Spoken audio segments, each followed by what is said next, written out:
Hello, everyone, and welcome. My name is Gina Hatzis, and it is my privilege to be speaking with my dear friend, Dennis Gabriel Smith, who is the founder of Inner Business Guide and the co-founder of Oasis Inner Journeys. Hey, how you doing, Dennis? Great to see you, Gina. Awesome, you too.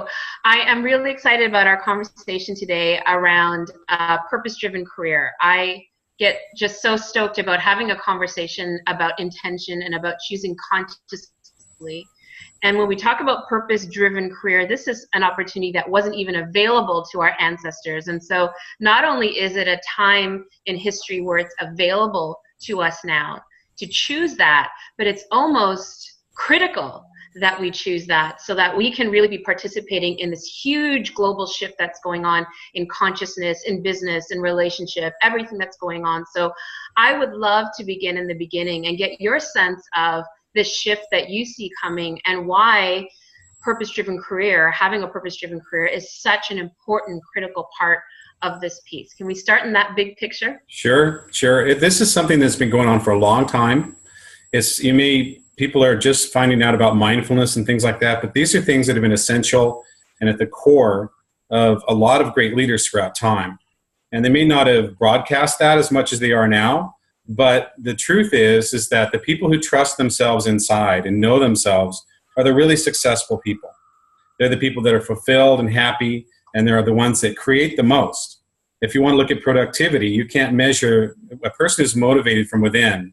You can measure how valuable that is as far as productivity. But if you look at it from the point of view of personally, what's the most important thing you can do? And that's to be aligned with what you've come here to do. I remember sitting with a group of leaders and I asked them, what's the dream job? What's the best thing you've ever had? And it was that time when they got to use their full potential. It wasn't all the money and everything like that. So a purpose-driven career is a couple things. One, it's knowing yourself. And that's a very deep place, and it's a place you can't bypass that. You have to be able to trust yourself, know your strengths, and go to that place. So there's things that we do in the Oasis, there's things we do in the Inner Business Guide that are very deep. And we can share a little bit about, where I come from, where that all came from. Okay. Before we get into that, you said something that really stuck out to me that I think is really important. I think we're at a time when we're really redefining success for ourselves personally. For so long, success meant X, Y, and Z, having our list of things to show.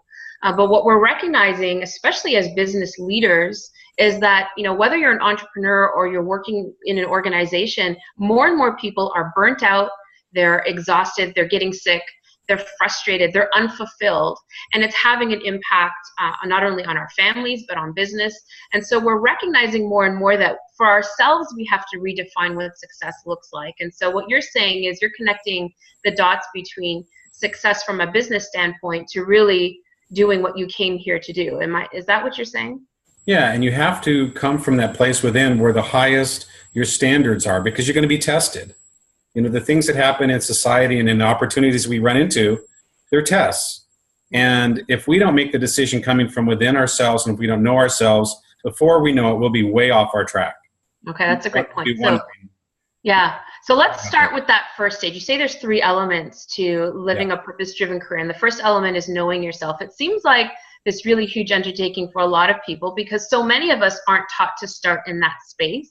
And so we don't know who we are at our core, or maybe it's the programming from school or from the outside of us. We're taught to look outside of us for answers. There's a whole thriving personal development industry that's set on us looking outside to figure out who we are. And so many of us come to this place where we're not thriving and we're not happy because we don't even know ourselves at our core. We've lost touch with that. So I'd love to hear your story. You have such a unique perspective about your journey and how the core of you is knowing who you were before you even started in business. Can you take us on that journey a little bit and talk about why that was such a fundamental difference for you? Sure. A lot of people, they kind of do the opposite. But what I did was I chose I didn't choose to build a career. Right out of high school, I chose to go out and find the answers. I wanted to find out who am I? What did I come here to do? Is there a God? Is there a higher part of me that I'm here to trust and be aligned with?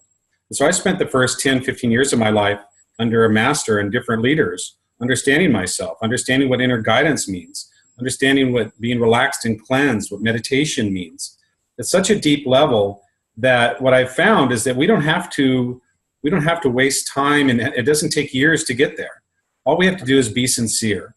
If you're willing to stop and breathe and ask for some tools, through the inner business guide, through the Oasis, through all these different things that are now organized, you can get all of that and really quickly understand what is your purpose or your thrust.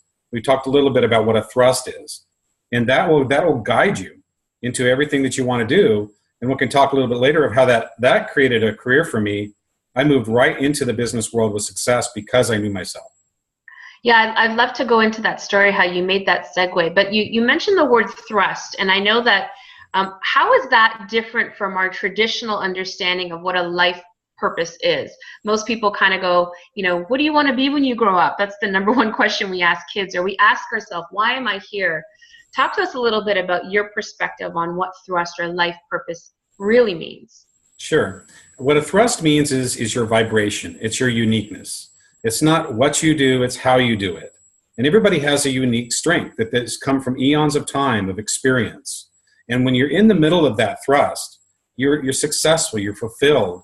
And if you know what that thrust is, there's a way to define it so you can be very clear about what your message is and what you do. You could be washing the dishes, you could be leading 100 people. It doesn't matter, it's how you do it. When you're in the middle of that, you're going to be, like I said, very successful as well as fulfilled. Yeah, I love that distinction. I think knowing that for myself has made a huge difference because I was so focused on the what instead of the how. And just that subtle shift takes such a weight off because the how is really just about being me. So if it's as simple as being me and who I am and using my gifts, then that takes a tremendous weight off having to know how to do all these other things or what to do. I just have to be aligned with who I am. So that makes a lot of sense to me, both intellectually and in my gut. So talk to me about, so you had this spiritual foundation. You chose to start, maybe consciously or unconsciously, chose to start in that space before you began your professional career. So take us into that space where you've now moved into an organization. You're starting to work corporately. And how did knowing yourself support your success in that way? It's sort of like the story Siddhartha. If, for example, I knew certain things within myself, I could trust myself, I could read between the lines when people were saying things. I was fearless as far as communicating what I felt were solutions. And so what happened is that kind of very quickly navigated me into having my own consulting company with workforce development. I found myself in the boardroom of the Rockefeller in New York City with all these, people sitting around. And then I found myself in, leadership with government, leadership in corporations. And it was always because I could sense what the guiding thing was, what the real truth was, because I knew myself, and I could communicate it. And as that progressed, I found that there's a process within business that's very important, and we can talk about this. If you're going to live a purpose-driven career, you have to do a couple things. You have to either be aligned with a company that's purpose-driven, and we can talk about that, like Y Scouts and some of those. There's more and more companies that are purpose-driven. You can be an entrepreneur, but you're still going to have to, have your processes clear. A lot of entrepreneurs work harder and they suffer more, and they're not as free as what they wanted to be in the beginning. Or you could change your own company, but you really have to know yourself if you're going to do that. So there's practical ways in the processes. It's black and white how you can take the best ideas of purpose and leverage them. And there are going to be things within the normal process. We're going to talk a little bit about this, the difference between two basic models. One is the model of the educator, and one is the model of the expert. And those two things are always fighting each other, okay? In a business, it reveals itself in the sense that people want a position. They just want to stay in that position. They don't want any ideas. They want to manipulate. They want to control. They're very political, Or there's people who want opportunity, who will always want people to grow, believe the bigger picture is rewarding for themselves, and they will be rewarded. They'll always create a fair step-by-step process for people to grow, whatever level they're in. So there's mechanics of how to make this purpose flow within a company, but you have to be aligned with either a purpose-driven company, you have to know yourself, or you have to be an entrepreneur to be able to live that way in your life. Yeah, that's awesome. I love the distinction between the expert versus the educator. And I think we're really swinging that way, even outside of the corporate world. We're seeing more and more that people are, becoming weary of this expert idea that they have the answers for you. The doctor knows your body more than you do. The teacher knows more than what you need to know. Yeah. The priest knows more than your connection to, yourself. Yeah. Yeah. And it's really such an empowering paradigm shift to say, it's wonderful to collect information, but at the end of the day, how do we know ourselves enough and trust ourselves enough? And one thing I just want to comment on, when you were telling that story about coming into business, the word that kept coming up for me was clarity. You seem to be really clear about yourself, which gave you clarity about how to interact with the world. And so I think that's a huge piece, because when there's a fog, we don't know the next step and we hesitate, or maybe we take a misstep. And so clarity sounds to be like a really important piece of this puzzle. Yeah, and leadership, being willing to lead. And we talked a little bit, I want to turn the tables and ask you a little bit about this, because we may know all this, but what does it take inside to take a step? You're in the boardroom, or you're in some place, you're in a company that doesn't care. How do you get the gumption up to make a change, or to speak up, or to know yourself more? You are a person that kind of ignites that, in people. And I'm kind of wondering, what is it that inside of you and inside everybody that we can actually find that sense of spark that makes that change? Yeah, I think that's a really great question. And I'll be honest, for me, I have moments of sparks.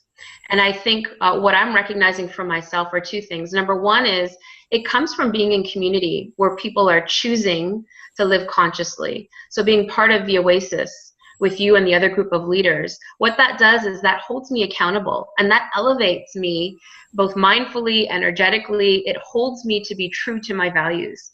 And it makes me, I look around and I see all these people doing amazing things, raising their level of consciousness, stepping up their game. And I think to myself, not only is it possible, but I want to be a model of that for other people. So I think that's a huge piece of it, is being in a community where that's the main core value. Because to do it alone, you may have inspiration on a Monday, but you might lose it by Wednesday. And so for me, that's been fundamental.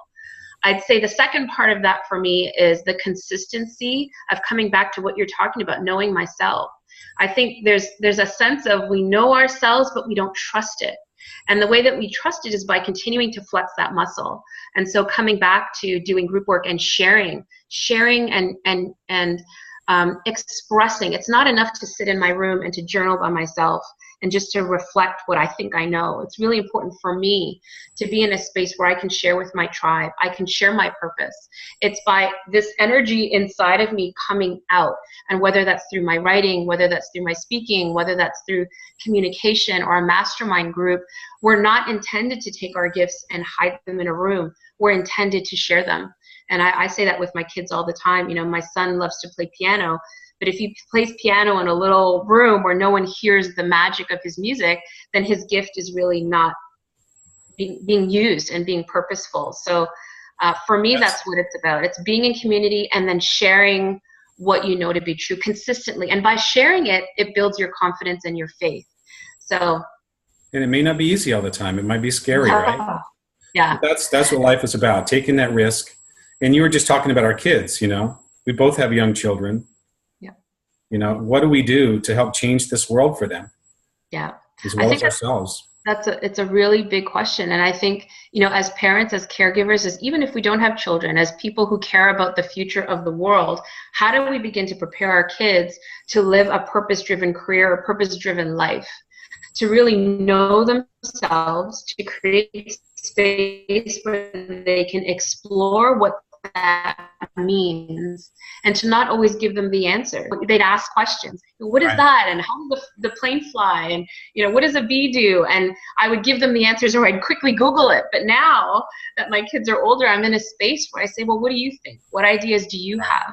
and giving them the opportunity, whether it's through dance, whether it's through art, whether it's through creative play, whatever I can do to stimulate their sense of inspiration. And it doesn't have to be the right answer. It just has to be giving them the opportunity to feel really grounded in having a voice and being curious about what the possibilities could be. And I think that's the paradigm shift and I know that you do that with your daughter as well.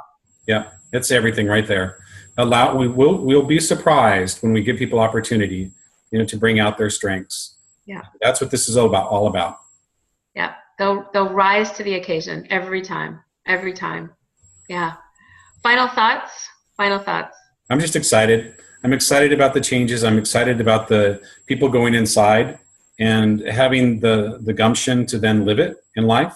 I know that we have a tribe of people that are doing that, and how we're shaping, schools and families and business is just thrilling to me. So I'm excited. Just to close out, what's your vision for the future? Where does this all lead to? I think it's really important to be centered on your own vision, your own purpose, instead of trying to get involved in the whole world. Because Earth is a school, and that means people need opportunities to learn. It's never going to be perfect. But if you know yourself, you can find that sense of peace within, and you can find that right in your immediate environment, in your family, then your loved ones, then your friends, then your community, maybe your state, maybe your whole nation. But it has to come from a point of being it. That's the vision I have. I love it. Thank you so much, Dennis. It was a pleasure. You too. Take care. Bye.